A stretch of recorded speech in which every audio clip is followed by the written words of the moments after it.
जिम्मेदारी का नाम लेते ही एक और सवाल सामने आता है।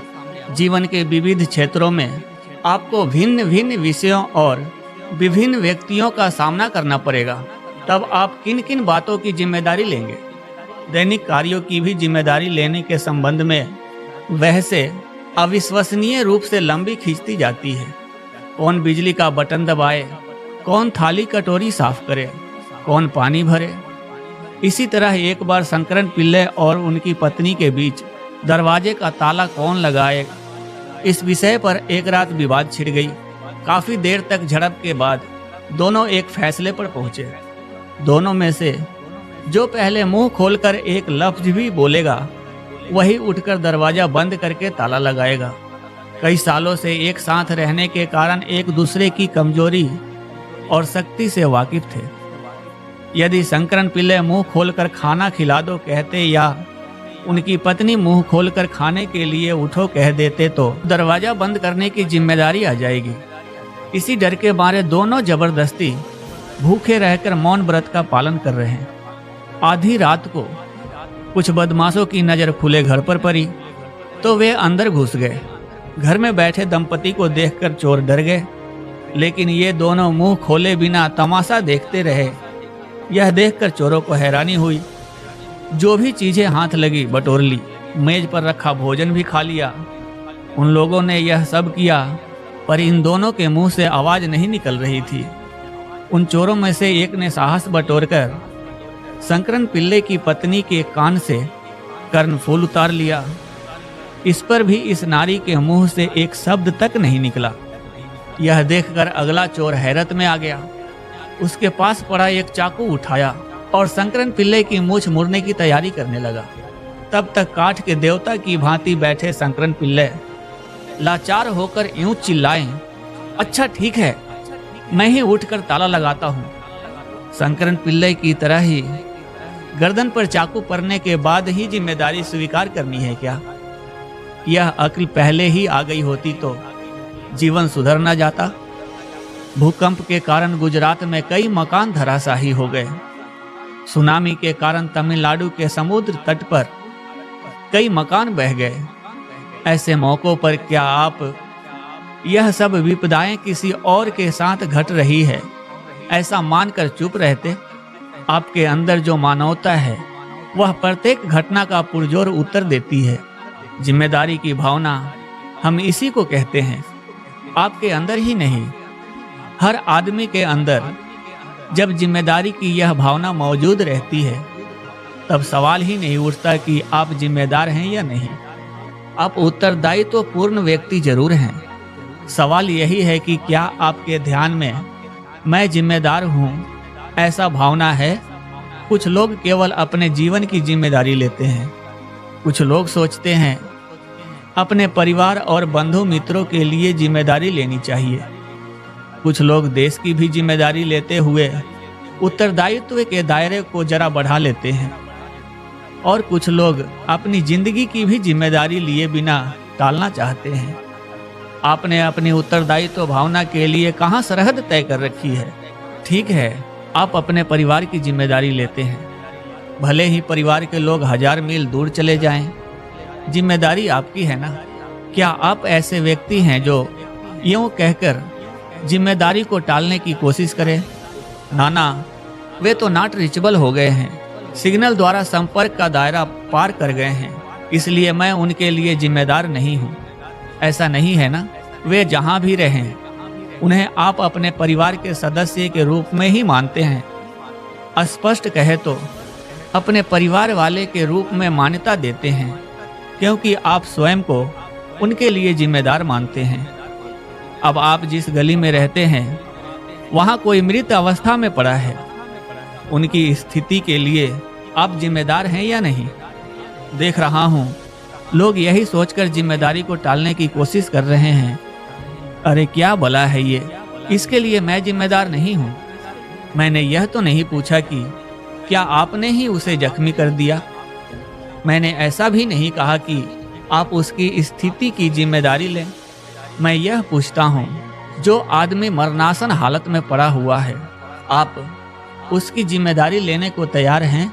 ऐसे हालत में पड़े किसी व्यक्ति को देखने पर आपके अंदर क्या घटित हो रहा है? अगर आप डॉक्टर हैं तो तुरंत उसकी चिकित्सा करने की कोशिश करेंगे, नहीं तो उसके डॉक्टरी सहायता दिलाने का प्रयत्न करेंगे। यदि आप ऐसा कुछ भी करने में असमर्थ हैं तो कम से कम आंखों में करुणा भरकर हमदर्दी के साथ उसे देखेंगे। ये सभी आपकी जिम्मेदारी की भावना की अभिव्यक्तियां ही तो है। इस तरह आप एक अनजान व्यक्ति की भी जिम्मेदारी लेते हुए उस परिस्थिति में उत्तर देते रहे हैं। क्या कोई गैर जिम्मेदाराना व्यक्ति इस तरह महसूस करेगा? यह लोगों का कारण बोध है जो कहता है मैं जिम्मेदार नहीं हूं। यही तो दुर्भाग्यपूर्ण है। आपके अंदर जो मानवता है वह हर परिस्थिति में सहज ढंग से उत्तर देती है। वह आपकी अनुमति की बाट जोहने के बाद उत्तर नहीं देती। अबाध गति से प्रकट होने वाली अपनी उत्तरदायित्व भावना पर मानसिक स्तर पर प्रतिबंध लगाकर रोकने वाले आप ही हैं ना? उस मृत प्राय आदमी को देखकर यदि आप इसे मैं नहीं जानता, ये मरे या जिए, मैं इसकी जिम्मेदारी नहीं ले सकता, यूँ सोचते हुए निकल जाएं तो आप इस जगत में एक इंसान के रूप में नहीं रहते, बल्कि महज चट्टान की तरह रहते हैं।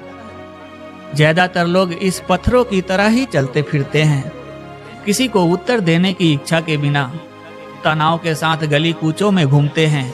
अपने घर में घुसने पर वहां एक आध जनों के साथ मनुष्य की तरह पेश आते हैं, बाहर आने पर फिर पहले की तरह चट्टान बन जाते हैं। ऐसे लोग पार्ट टाइम मानव हैं, फुल टाइम नहीं। मैं आपसे सीधा पूछता हूँ, आप पार्ट टाइम मानव रहना चाहते हैं या फुल टाइम? यदि आप फुल टाइम मानव की तरह रहना चाहते हैं तो आपकी उत्तर देने की क्षमता असीम होनी चाहिए।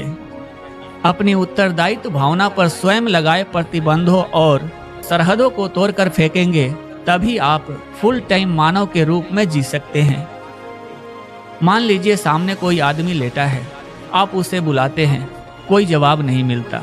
आपने उसे पकड़कर झकझोर कर देखा, कोई जवाब नहीं मिलता। उस पर घूसा मार कर देखा, कोई जवाब नहीं है। तब आप क्या सोचेंगे? यह मर गया है, यह लाश है, यही ना? इसका अर्थ यह निकालना, कोई आदमी जब अपनी उत्तर देने की क्षमता खो देता है तो आप उसे मृत कहते हैं, निर्जीव जड़ कहते हैं, है ना? तब बताइए जीवंतता क्या चीज है? उत्तर देने की क्षमता ही तो जीवंतता है, जीवित रहने का लक्षण है। उत्तर देने की क्षमता को ही आप जीवंतता कहते हैं। उत्तर देने का मतलब केवल मुंह से जवाब देना या मानसिक स्तर पर जवाब देना नहीं है। ये प्राण भी तो जवाब देते ही रहते हैं, इसलिए तो आप जीवंत हैं। यह प्राण शक्ति प्रत्येक स्थिति को उत्तर देते ही रहते हैं, इसलिए आप जी रहे हैं। अगर इसका जवाब देना बंद हो जाए तो हम आपको मृत घोषित कर देंगे। अब मेरा सवाल यह है कि आप किस हद तक जीवंत रहना चाहते हैं? जरा ध्यान दीजिए, आपको किस हद तक जीवंत रहना चाहिए? 50% पर्याप्त है या 40% काफी है? या नहीं तो आपका पास मार्क कितना है? 35% बस? या आप 100% जीवंत रहना चाहते हैं? क्या जीवन को 50% या 40% जीवंतता के साथ यूं जी लें? अगर आप 100% जीवट के साथ रहना चाहते हैं तो अपनी उत्तर देने की क्षमता पर बांध लगाकर तो ना रोके। उत्तर देने की क्षमता ही तो आपकी जीवंतता है। क्या आप अपनी इस क्षमता पर बांध लगाएंगे? जिम्मेदारियों पर प्रतिबंध लगाएं तो 100% जीवट के साथ जी नहीं सकेंगे। जब आप महसूस करते हैं कि मेरी जिम्मेदारियों की कोई सरहद नहीं है, तभी आप 100% पूर्णता के साथ जीवन जी रहे हैं। नहीं तो दूसरे कई लोगों की तरह आप भी दुनिया में आधी जान के रूप में घूमते रहेंगे। लोग तमाम तरह से अपनी जीवंतता पर प्रतिबंध लगाकर उसे कम कर रहे हैं। इसी को किस्तों में आत्महत्या कहते हैं। सामान्य रूप से उनकी जीवंतता धीरे धीरे कम होती रहती है। जब आप 5 साल के थे तब कितनी जीवट के साथ रहते थे? आप हर हालात का इच्छा पूर्वक जवाब देते थे। तब तितली को देखने पर आपकी सारी जीवंतता उस तितली के साथ उड़ती चलती जाती थी, है ना? अब आप जिस कमरे में बैठे हैं, कोई तितली उड़कर आ जाए तो क्या आप उस पर ध्यान देंगे? ज्यादातर लोग गौर नहीं करते, देखने पर भी अनदेखी कर देते हैं। अब आपकी जीवंतता उस तितली के पीछे उड़ती फिरती नहीं है। क्यों? कारण आपने अपनी उत्तर देने की क्षमता को संकुचित कर रखा है। क्या आपको पता है कैसे आपने अपनी उत्तर देने की क्षमता को संकुचित कर रखा है? जब आपने किसी वस्तु को यह मेरी है या मेरी नहीं है यूं बांट लिया, तभी बात खत्म हो गई। आप किसी को उत्तर देते हैं, किसी को नहीं दे पाते। खैर, आप कैसे किसी एक वस्तु को केवल अपनी चीज के रूप में महसूस करते हैं? उदाहरण के लिए, आप यह जो किताब पढ़ रहे हैं वह पहले किसी और जगह पर थी। अचानक आपने हाथ में लेकर आप कहते हैं यह मेरी किताब है। यह कैसे आपकी बनी? यह आपकी बन गई तो उसका क्या आधार है? जब आप अनुभव करते हैं यह मेरी है, आप इसे पोंछ कर रख लेते हैं, सावधानी बरतते हैं कि यह मुड़ तुर ना जाए, है ना? आपने उसकी जिम्मेदारी ले ली, है ना? यह मेरी जिम्मेदारी है।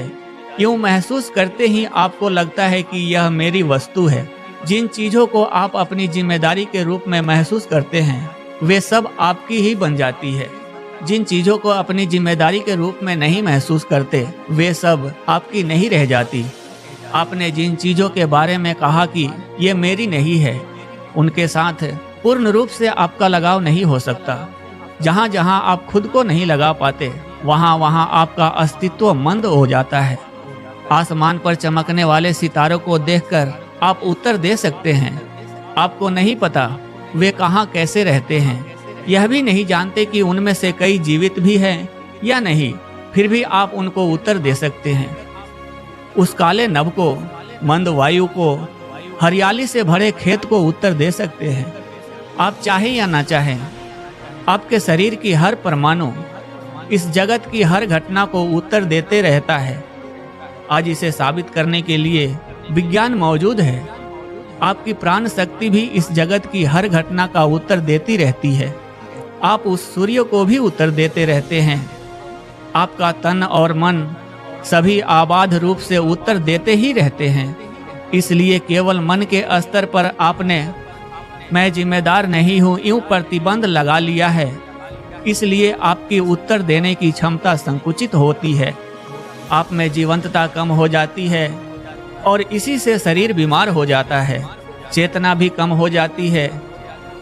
मैं पूछ रहा हूँ, क्या मन के स्तर पर तथा पूरी जागरूकता और चाहत के साथ इन प्रतिबंधों को तोड़ फेंकने की इच्छा है या नहीं? जो भी हो, आपका शरीर और प्राण आपसे अनुमति मांगकर जवाब नहीं देते। विश्व की सारी घटनाएं परस्पर अंतःक्रिया की घटनाएं हैं। जैसे भी हो, आप जवाब असीम होकर ही देते हैं। उसे इच्छा पूर्वक निभाना है या इच्छा के बिना निभाना है, इसी का चयन करना आपके हाथ में है। मेरी जिम्मेदारी की कोई सीमा नहीं है। इसे आपने अगर चेतना के स्तर पर अनुभव कर लिया तो अब आपसे इच्छा पूर्वक उत्तर देना संभव हो जाता है। तन, प्राण और मन जो पहले टेढ़ी रेखा में थे, अब एक सीधी रेखा में आ जाते हैं। केवल अपने लिए मैं जिम्मेदार हूँ। वह कीड़ा के समान है। कीड़ा इसी तरह से जीता है। उसका लक्ष्य केवल जीवित रहना है। जो अपने जीवन की भी जिम्मेदारी लेने को तैयार नहीं होता, वह कीड़े से भी हियाय है, तुच्छ है।